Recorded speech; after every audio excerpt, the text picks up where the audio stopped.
الحمدللہ رب العالمین والصلاة والسلام علی سید المرسلین۔ کمنٹ میں ایک کوسچن پوچھا گیا کہ کچھ درود پاک کے ایسے صیغے بتائیں کہ جن کو پڑھ کر روحانی ترقی شروع ہو جائے، جن کو پڑھنے سے روحانیت میں اضافہ ہو اور ہمارا روحانی سفر شروع ہو جائے، روحانی ترقی شروع ہو جائے۔ دیکھیں، ویسے تو ہر وہ صیغہ درود کہ جو درست معنی و مفہوم پر مشتمل ہو نا، آپ اس کو پڑھ سکتے ہیں اور اس کو پڑھ کے اپنی روحانیت میں اضافہ کر سکتے ہیں، کیونکہ یہ جو آیت درود ہے نا، یہ مطلق ہے۔ اس میں اللہ تعالیٰ نے اپنے حبیب صلی اللہ علیہ وآلہ وسلم پر درود و سلام بھیجنے کا حکم ارشاد فرمایا۔ اس میں کسی خاص صیغے کی تخصیص نہیں کی گئی، یہ نہیں فرمایا کہ یہ پڑھو گے یہ تو تمہارا درود پاک شمار ہوگا، اگر یہ درود پاک پڑھو گے تو تمہارا درود پاک شمار نہیں ہوگا۔ در حقیقت ہر وہ صیغہ درود کے جو درست معنی و مفہوم پر مشتمل ہو، آپ اس کو پڑھ سکتے ہیں۔ دیکھیں، یہ جو درود پاک کی راہ ہے نا، یہ جو درود پاک کی راہ ہے، اس میں اصل چیز ہے رجوع قلب، کامل توجہ، خشوع خضوع، ادب و آداب اور حضور کی محبت، اصل چیز یہ ہے۔ اب بات یہ ہے کہ ہم ان چیزوں پر فوکس نہیں کرتے۔ دیکھیں، آپ نے درود پاک پڑھا اور رجوع اللہ نہ ہوا تو کیا مزہ آیا؟ آپ نے درود پاک پڑھا اور درود پاک پڑھتے ہوئے حضور نبی پاک علیہ السلام کا تصور ہی قائم نہ ہوا تو کیا مزہ آیا؟ آپ نے درود پاک پڑھا اور درود پاک پڑھنے کی برکت سے آپ کے دل کی دنیا ہی نہ بدلی تو کیا مزہ آیا؟ آپ نے درود پاک پڑھا اور درود پاک پڑھنے کی برکت سے آپ کی دنیا ہی نہ سنوری تو کیا مزہ آیا؟ آپ نے درود پاک پڑھا اور اس کی برکت سے آپ نیک اور نمازی نہ بنے تو کیا مزہ آیا؟ آپ نے درود پاک پڑھا اور درود پاک پڑھنے کی برکت سے آپ کو گناہوں سے نجات نصیب نہ ہوئی، گناہوں سے آپ نے کنارہ کشی اختیار نہ کی، آپ کی لائف میں پازیٹیو چینج نہ آئے تو کیا مزہ آیا؟ دیکھیں، آج نا ہم کوانٹٹی پر بڑا فوکس کرتے ہیں۔ ہم کہتے ہیں کہ ہمارا درود پاک بہت زیادہ پڑھا جائے، ٹھیک ہے، اچھی بات ہے، حرص ہونی چاہیے، لیکن ساتھ کوالٹی پر بھی تو غور رکھنا چاہیے نا۔ دیکھیں، زیادہ تعداد میں آپ درود پاک پڑھیں، اچھی بات ہے، لیکن درست طریقے کے ساتھ درود پاک پڑھنا بھی تو ضروری ہے نا۔ کامل توجہ کے ساتھ بھی درود پاک پڑھنا تو ضروری ہے نا، درست مخارج کے ساتھ بھی درود پاک پڑھنا ضروری ہے نا، خشوع خضوع کے ساتھ بھی تو درود پاک پڑھنا ضروری ہے نا، حضور نبی پاک علیہ السلام کی محبت میں ڈوب کر بھی درود پاک پڑھنا ضروری ہے نا۔ تو یہ چیزیں وہ چیزیں ہیں کہ جب آپ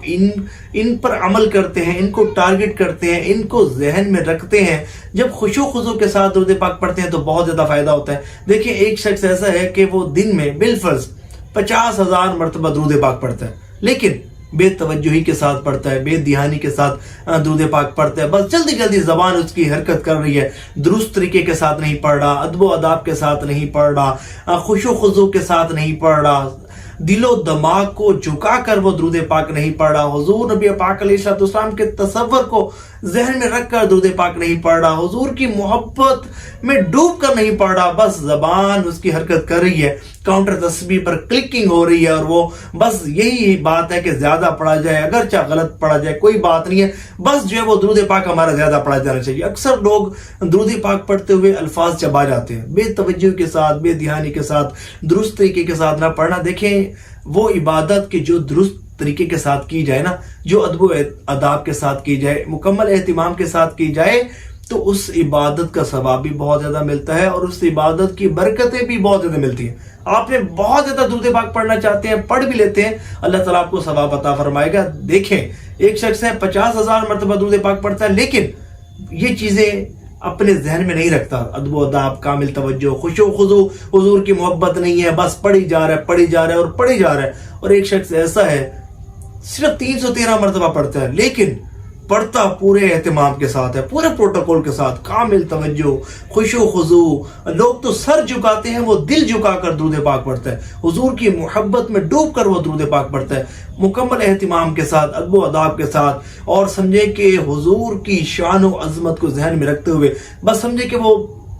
کامل توجہ کے ساتھ، یکسوئی کے ساتھ وہ درود پاک پڑھتا ہے۔ تو یہ جو 313 مرتبہ درود پاک پڑھ رہا ہے نا یہ بندہ، اس کا درود پاک اس بندے کو وہاں تک لے جائے گا کہ عام آدمی اس کا تصور بھی نہیں کر سکتا۔ آپ زیادہ پڑھیں، اچھی بات ہے، حرص ہونا چاہیے، لیکن یاد رہے کہ توجہ کے ساتھ، دھیان کے ساتھ، مکمل ادب و اداب کے ساتھ اور حضور کی محبت میں درود پاک پڑھنا بھی بہت ضروری ہے۔ اس میں ساتھ یہ بتا دوں، اگر کوئی شخص ان چیزوں کے ساتھ درود پاک نہیں پڑھتا، ان باتوں پر عمل کرتے ہوئے بھی درود پاک نہیں پڑھتا، اس کا درود پاک بھی قبول ہوگا، ثواب ملے گا، لیکن جو خاص فیض جو درود پاک پڑھنے والوں کو حاصل ہوا، وہ بزرگان دین رحمہم اللہ المبین کے جن کو سرکار علیہ السلام کی بارگاہ میں حاضری کا شرف حاصل ہوا، جن پر خاص انعامات کی بارشیں نازل ہوئی، جن کو درود پاک کا بہت زیادہ فیض ملا، جن کو حضور نبی پاک علیہ السلام کی خصوصی توجہ، خصوصی قرب خاص نصیب ہوا، خصوصی نظر عنایت ان کو نصیب ہوئی اور حضور کی بارگاہ اقدس میں حاضری کا شرف حاصل ہوا، تو وہ خاص انعامات کی بارشیں اس شخص کو تو نصیب نہیں ہوگی نا کہ جو بے دہانی کے ساتھ پڑھ رہا ہے، اگرچہ اس کو ثواب مل رہا ہے۔ تو یہ جو درود پاک کی جو راہ ہے نا، اس میں اصل چیز ہی رجوع قلب ہے۔ آج بھی اگر ہم اس طریقے سے درود پاک پڑھیں گے نا، تو ہمیں وہ فیض حاصل ہوگا کہ جس کا ہم تصور بھی نہیں کر سکتے، اور وہ برکتیں حاصل ہوں گی کہ جس کا کوئی تصور بھی نہیں کر سکتا۔ اس میں یہ جو لوگ چاہتے ہیں نا کہ ان کی روحانیت ترقی کرے، تو روحانی ترقی میں جو سب سے بڑی رکاوٹ ہے نا، وہ ہے گناہوں کی نحوست۔ کیونکہ گناہ جو بندہ بکثرت کرتا ہے، جو بندہ بکثرت اللہ کی نافرمانی کرتا ہے نا، اس کی روحانی ترقی کبھی بھی نہیں ہو سکتی۔ یہ گناہوں کا مرض اتنا برا مرض ہے، اتنی بڑی اس کی نحوست ہے کہ جو بندہ چاہتا ہو نا کہ اس کی روحانی ترقی ہو، گناہوں بھری زندگی چھوڑ دے، گناہوں کو ترک کر دے، اللہ کی نافرمانی کو ترک کر دے، بالخصوص ایسے گناہ کے جن کا تعلق آنکھوں سے ہوتا ہے، ان کو بالکل فل سٹاپ لگا دے۔ کیونکہ جب یہ بندہ گناہوں سے کنارہ کشی اختیار کرے گا نا،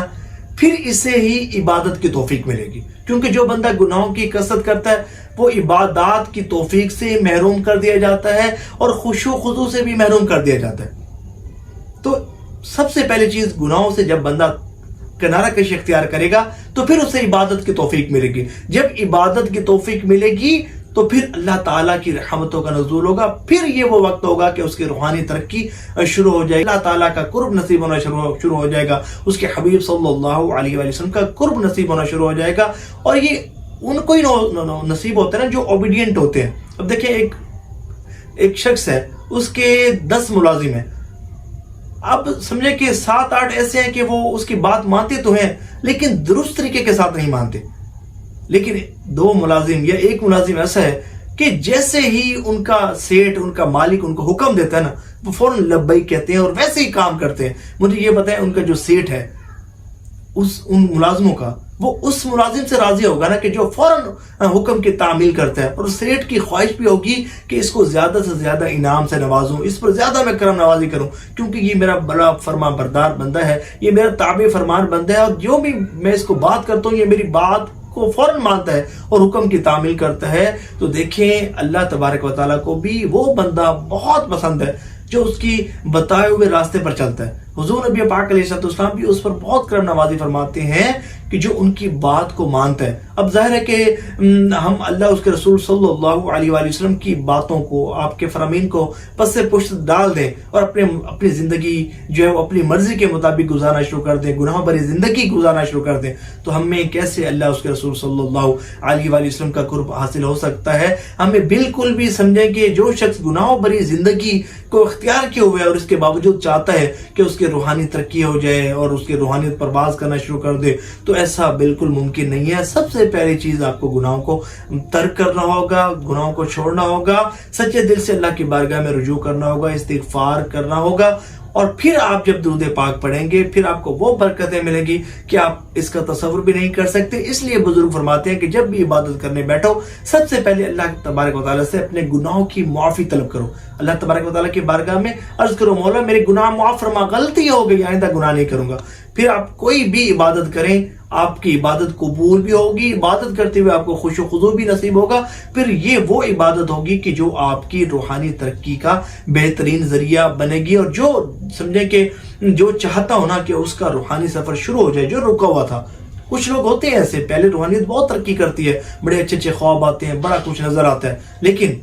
پھر جب گناہ شروع کرتے ہیں تو پھر عبادات سے محروم کر دیے جاتے ہیں، عبادات کے خشوع و خضوع سے محروم کر دیے جاتے ہیں، پھر سمجھیں کہ ان کی تنزلی کا سفر شروع ہو جاتا ہے۔ تو اگر آپ چاہتے ہیں کہ دوبارہ سے روحانیت پرواز کرے اور آپ نیک بن جائیں، تو نیک وہی ہوتا ہے جو اللہ تعالیٰ کی نافرمانی کو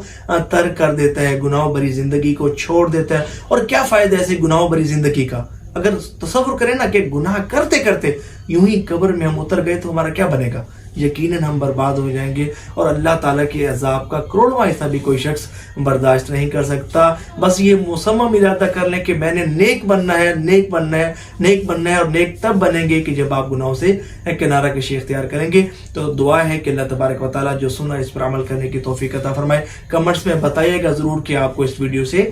کتنا فائدہ ہوا ہے، اور ثواب کی نیت سے اس ویڈیو کو شیئر ضرور کیجیے گا۔